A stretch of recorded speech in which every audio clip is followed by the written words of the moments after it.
Job analysis. It is an HRM procedure that analyzes the requirements of the job and not the person. It is an HRM practice that involves collecting of data about the details of the job relating to duties, the job requisites necessary to carry out those duties, and the traits and attributes of the person needed to accomplish the work favorably. Two important job analysis outcomes. Number one, job description. Shows the duties and responsibilities attached to the job position. It further indicates how the worker will do the job and the job's working condition.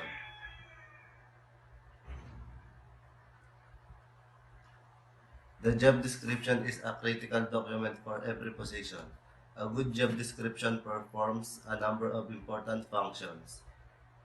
It describes the skills and competencies that are needed to perform the role. It defines where the job fits within the overall company hierarchy. It is used as the basis for the employment contract, and it is a valuable performance managed tool. Job, job specification shows the specific qualification and individual characteristics expected to match the job requirements.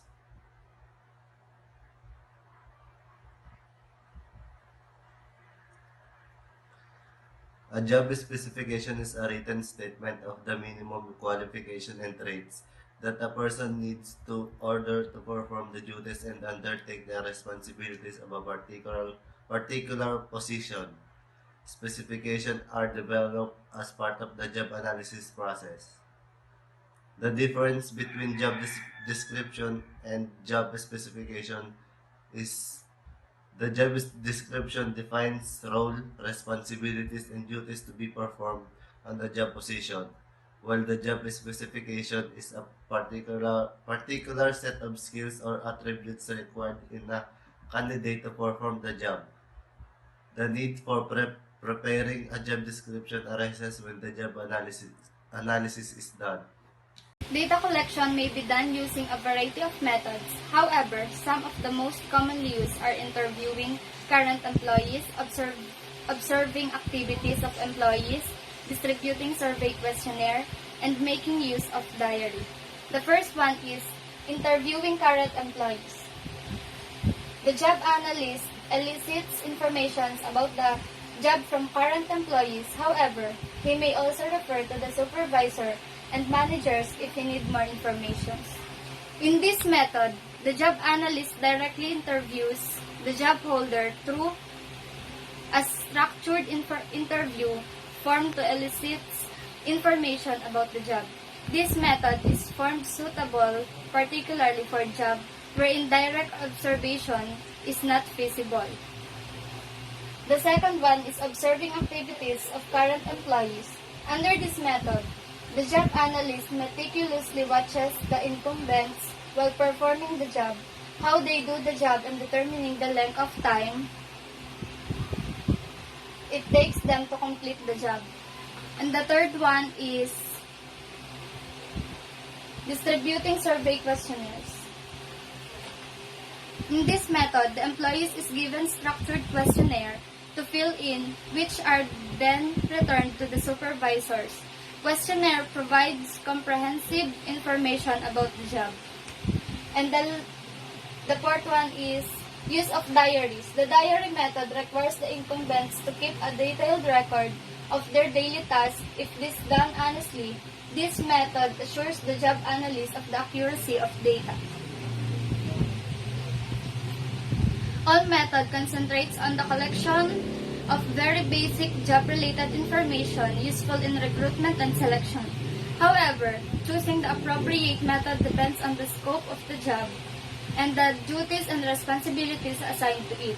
For that reason, before selecting a method, all the pros and cons should be studied to be certain that it meets the goals and objectives of the company.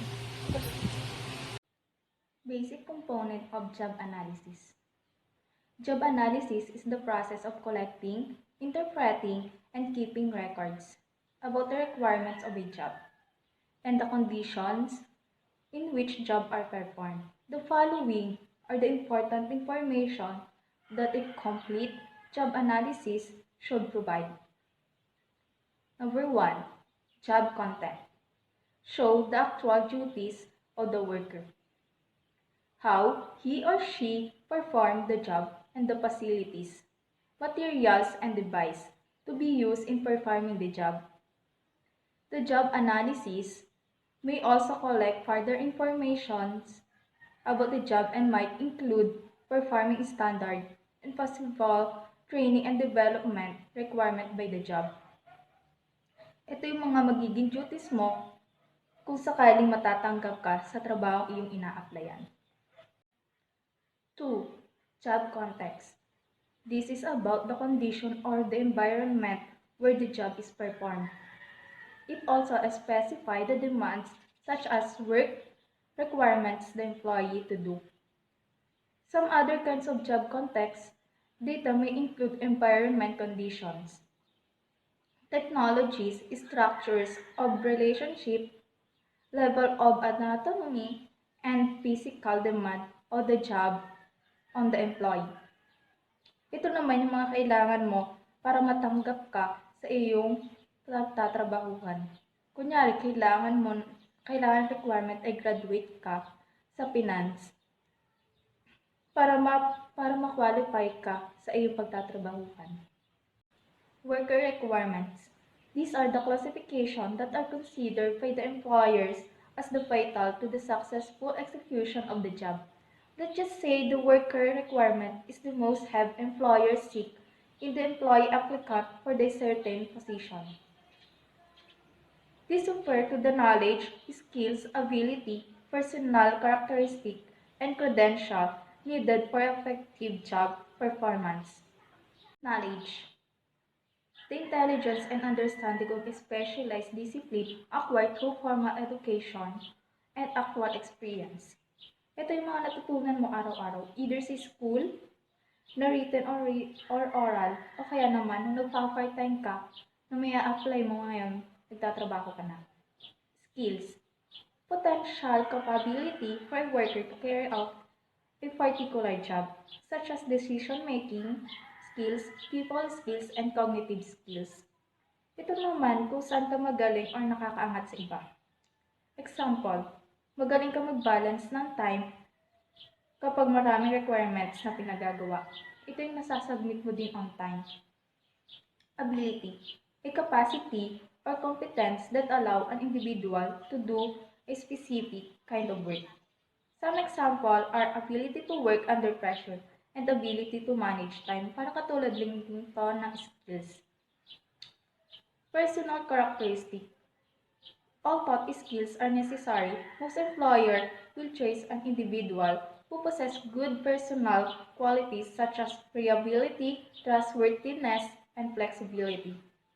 Ito naman yung attitude mo as a person kung paano ka nakakasalamuha sa mga coworker mo. Credential, piece of evidence that will prove a personal identity or background that will indicate his fitness for the job, like scholastic records, employment certification, and other relevant documents. Ito yung mga natapos mo na records o nagpapatunay sa mga kakayahan mo. Changes in work schedules. First is the compressed work week. This is an alternative work schedule where the standard 5-day work week is reduced to a lesser number of days but with longer working hours. Ito ay isang strategy ng mga empleyado o trabahador ng kumpanya upang magkaroon sila ng flexible work schedules at para makabuo sila ng dagdag na oras sa kanilang trabaho. Second is the flexible time. Flexible time, also called as flex time, gives workers leeway in selecting their daily time in and time out schedule on the condition that they work on a definite number of hours in a day or in a week. In flexible time, the total number of hours employees are obliged to work are similar as that under the regular work time that they have. Ibig sabihin nito ay ang mga empleyado ay nagkakaroon sila ng mas productive na oras upang magtrabaho sila habang na-accommodate nila yung kanilang pamilya at personal needs kasabay ng kanilang trabaho. At meron silang freedom na nakukuha in choosing in their work time. Job sharing. This is a job agreement where two employee is a temporary or part-time status perform a job that otherwise can be done by a full-time employee. Since a job position is shared, compensation is allocated between the two employees, thus reducing their income. Halimbawa po ma'am, si A at si B ay nagpa-part-time para maghahati ng trabaho si A at B. Tapos, yung work na ginagawa nila ay pwede namang gawin ni C. Iisang person lang ang full-time. Since hati sa work si A at B, hati din sila sa sahod, which is mas maliit kumpara sa kikitain ni C na iisa lang ang tinatapos nilang trabaho. Telecommuting. In telecommuting, employee connect with employer, co-workers, and customer via electronic gadget and other telecommunication channel. Sa telecommunication, hindi lang through face-to-face sa company ang interaction nila. Dahil nga improve na ang mundo, pwede na sila mag-usap through phones with the help of electronic gadget. For example, yung 51 Talks. Ang job interview nila ay via phone call, tapos ang training para sa mga na-hire na employee ay via Skype. Doon din nila ipinapakita kung paano methods of teaching sa 51 Talks. Titignan din nila kung malakas sa internet kasi isa sa qualification yon. Ang 51 Talks ay English online school for Chinese. Dahil walang physical contact sa kanila, puro gadget. Parang dahil din sa emerging technology ay nagkakaroon na ng online class ngayon. Mostly, ginagawa kong base na yung work at nagko-connect na lang sila through the use of their gadget. Yun lang po ma'am. Thank you po.